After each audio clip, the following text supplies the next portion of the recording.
Dans cette vidéo, je vais vous dévoiler une solution 100% gratuite pour intégrer un calendrier de réservation sur votre site WordPress en quelques clics. Vous allez pouvoir définir vos horaires et vos jours de fermeture afin de pouvoir automatiser vos prises de rendez-vous. Cette solution, c'est Calendly et on va voir tout de suite comment la configurer puis comment l'intégrer à votre site très facilement. La première étape, ça va être de créer un compte. Donc vous avez juste à entrer votre email juste ici. Une fois que vous avez confirmé votre adresse mail, vous allez arriver ici et là on va pouvoir définir l'URL de votre calendrier.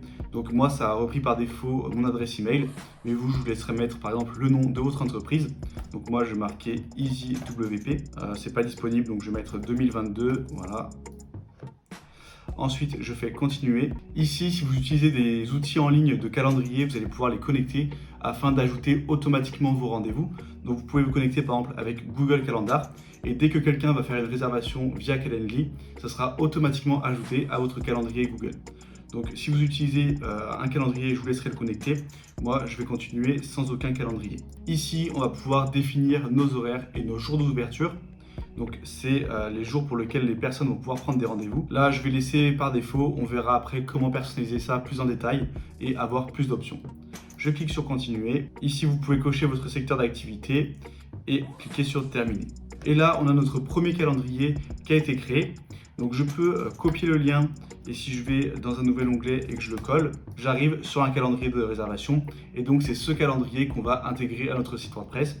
La personne pourra très facilement choisir un jour puis un créneau, mais juste avant de l'intégrer, eh bien, on va voir comment le paramétrer si on veut par exemple modifier les horaires ou mettre certains jours où on n'est pas disponible.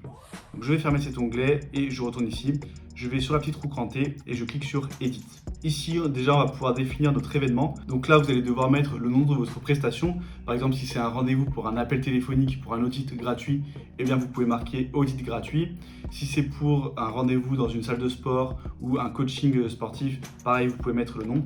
Donc ici, je vous laisserai mettre à quoi l'événement correspond. Là, moi, je vais marquer par exemple coaching WordPress. La localisation, alors ici, vous définissez si c'est à distance ou si c'est un rendez-vous physique. Si c'est un rendez-vous physique, eh bien, vous allez pouvoir ajouter l'adresse. Si c'est un appel via Zoom par exemple, eh bien, vous allez pouvoir l'intégrer directement à Calendly. Et si c'est tout simplement un appel téléphonique, eh bien, vous cliquez ici et là, vous allez pouvoir entrer vos informations téléphoniques. Ensuite, vous pouvez ajouter une courte description de votre service, de votre prestation, si vous voulez en dire plus, et définir une couleur si vous voulez mettre une couleur qui correspond à votre charte graphique. Je vais sauvegarder et ici on va pouvoir définir le calendrier de réservation. Déjà on va pouvoir paramétrer combien de temps à l'avance les personnes vont pouvoir sélectionner un créneau. Vous voyez que par défaut c'est 60 jours à l'avance. Donc vous pouvez modifier cette valeur. Sinon vous pouvez cocher cette case et choisir une date précise ou bien mettre indéfiniment, c'est-à-dire que la personne peut réserver quand elle veut dans le futur. Moi je vais rester ici et je vais mettre par exemple 30 jours. Ensuite ici ça va être la durée de votre événement. Donc vous voyez qu'on peut choisir des petits créneaux comme ça ou mettre un créneau customisé, par exemple 90 minutes si moi mon coaching dure 1h30. Et là on va pouvoir définir nos horaires et nos jours d'ouverture. Donc soit on utilise un calendrier qui existe déjà et donc c'est un calendrier qui a été prédéfini par Calendly, soit on va décider de mettre des heures personnalisées. Je clique ici et là pour chaque jour de la semaine, je vais pouvoir choisir mes horaires. Je peux mettre des horaires continus toute la journée ou bien je peux ajouter une pause de midi par exemple. Donc là je clique sur le petit plus et ici je vais mettre 9h midi et là 14h 17h. Et une fois que j'ai paramétré ces horaires pour un jour de la semaine, si je veux appliquer les mêmes horaires pour tous les jours de la semaine, et bien juste à cliquer ici sur dupliquer et je vais pouvoir cocher tous les jours de la semaine, faire appliquer et vous voyez que ça se met à jour automatiquement. Et sinon vous pouvez mettre des horaires différents pour chaque jour de la semaine, donc ça c'est à vous de voir. Et ce qui est intéressant ici c'est qu'on peut ajouter des jours où on est indisponible, donc des jours spécifiques où vous savez que vous ne pourrez pas gérer les rendez-vous. Donc vous cliquez ici sur Add Date Override et là vous pouvez choisir des jours spécifiques avec soit des horaires qui sont modifiés, soit dire que vous n'êtes pas du tout disponible. Par exemple, si le 5 octobre, je ne suis pas disponible, eh bien je peux supprimer mes horaires, faire appliquer, et vous voyez que ici, le 5 octobre, eh bien personne ne pourra réserver de rendez-vous. Et ici, on a une dernière option, c'est combien de temps avant ou après l'événement la personne peut réserver. Donc là, c'est si vous avez besoin de préparation entre les rendez-vous, eh bien s'il y a un rendez-vous à 15h qui se termine à 16h, si vous mettez qu'après l'événement, il faut 15 minutes, eh bien personne ne pourra réserver avant 16h15. Et vous pouvez augmenter cette durée ou bien désactiver si vous n'avez pas besoin de délai entre les différents rendez-vous. Et là, on a des règles supplémentaires. Premièrement, on a les créneaux, donc les créneaux pour lesquels on peut réserver. Par défaut, ça va être des créneaux toutes les 30 minutes, donc 11h, 11h30, midi, midi 30. Mais vous pouvez modifier ça, par exemple mettre toutes les 5 minutes pour avoir des créneaux plus précis. Mais du coup, ça fera une très longue liste d'horaires, donc c'est à vous de voir. Moi, je vais laisser sur 30 minutes. Ici, on a une option qui est intéressante, enfin qui est importante, c'est combien de temps avant un rendez-vous un invité peut réserver. Vous voyez que par défaut, c'est 4 heures, donc il pourra réserver 4 heures avant. Mais si vous ne voulez pas être pris au dépourvu, vous pouvez mettre par exemple 2 jours avant. Comme ça, vous savez que à chaque fois, eh bien, dès que quelqu'un réservera, ce sera minimum pour dans 48 heures. Je fais sauvegarder et fermer. Et maintenant, j'ai tout ce qui est relatif à mon événement qui est configuré. Ici, on a quelques options supplémentaires, notamment le formulaire de réservation. On peut le modifier. Donc, par défaut, on a nom, email et des informations qu'on peut nous partager avant le rendez-vous. Et ici, vous voyez que vous pouvez ajouter un nouveau champ. Donc, vous avez différents types de champs, cases à cocher, numéro de téléphone, une seule ligne ou plusieurs lignes. Et là, la question, moi, par exemple, si c'est un coaching WordPress, je pourrais demander quelle est l'URL de votre site. Je fais appliquer. Et là, je peux déplacer la question et la mettre, par exemple, juste avant. Je fais sauvegarder. Les notifications par email, on ne va pas y toucher, on va laisser par défaut. Donc dès que quelqu'un va réserver un rendez-vous, vous recevrez un email pour vous prévenir et la personne recevra également une confirmation par email. Ensuite, quelque chose qui peut être intéressant, c'est changer l'URL de confirmation. Donc par défaut, ça va afficher une page de Calendly qui dit que le rendez-vous est bien confirmé.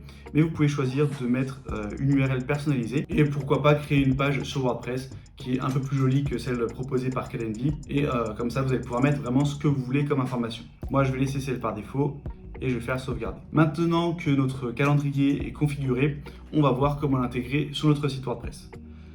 Je fais retour et ici, je vais cliquer sur le bouton Share. Et là, je vais cliquer sur Add to Website. On va choisir Inline Embed. Ça va tout simplement intégrer le calendrier directement sur la page. Je clique sur Continuer. Et là, vous voyez que j'ai un bout de code que je vais devoir intégrer à mon site. Donc ici, j'ai créé une page que j'ai nommée Réservation. Et on va voir comment l'intégrer très facilement avec Elementor. Mais c'est exactement le même principe avec n'importe quel constructeur de page, que ce soit Gutenberg, Divi ou n'importe lequel. Il vous suffit de sélectionner un bloc HTML, de le glisser. Et là, on va prendre ce code, le copier, puis le coller. Et là, vous voyez que j'ai mon calendrier qui s'intègre directement à mon site.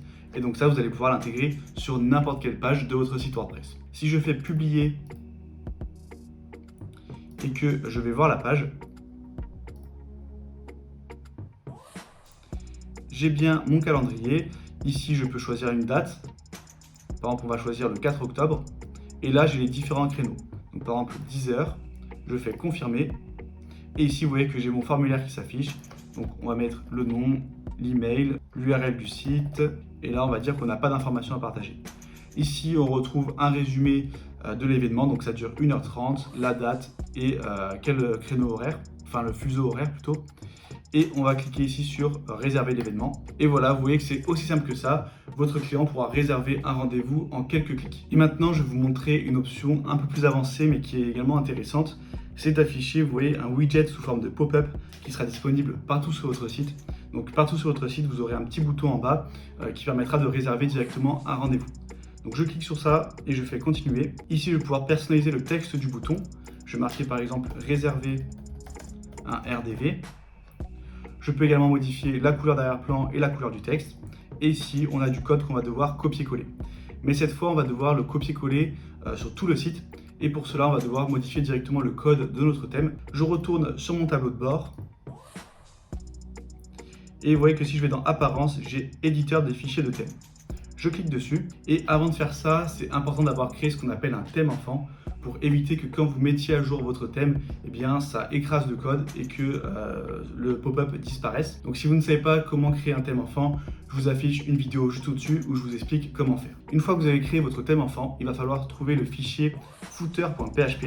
Donc vous voyez ici pied de page du thème. Et là, je vais descendre tout en bas jusqu'à trouver la balise body. Je fais un retour à la ligne et je vais coller le code juste au-dessus. Je vais ici le récupérer et je le colle juste au-dessus de la balise body. je fais mettre à jour le fichier. Et maintenant, si je vais sur mon site, vous voyez que j'ai un petit bouton qui apparaît juste ici, réserver un rendez-vous. Et peu importe où je serai sur mon site, sur n'importe quelle page, il y aura toujours ce bouton qui s'affiche. Et donc ça peut être une option très intéressante pour augmenter vos conversions et avoir beaucoup plus de rendez-vous. Vous pouvez télécharger gratuitement les 17 ressources WordPress indispensables. C'est un document qui liste le meilleur outil, plugin et thème pour bien débuter sur WordPress. Et si vous souhaitez développer vos compétences sur WordPress, abonnez-vous pour ne louper aucun tuto.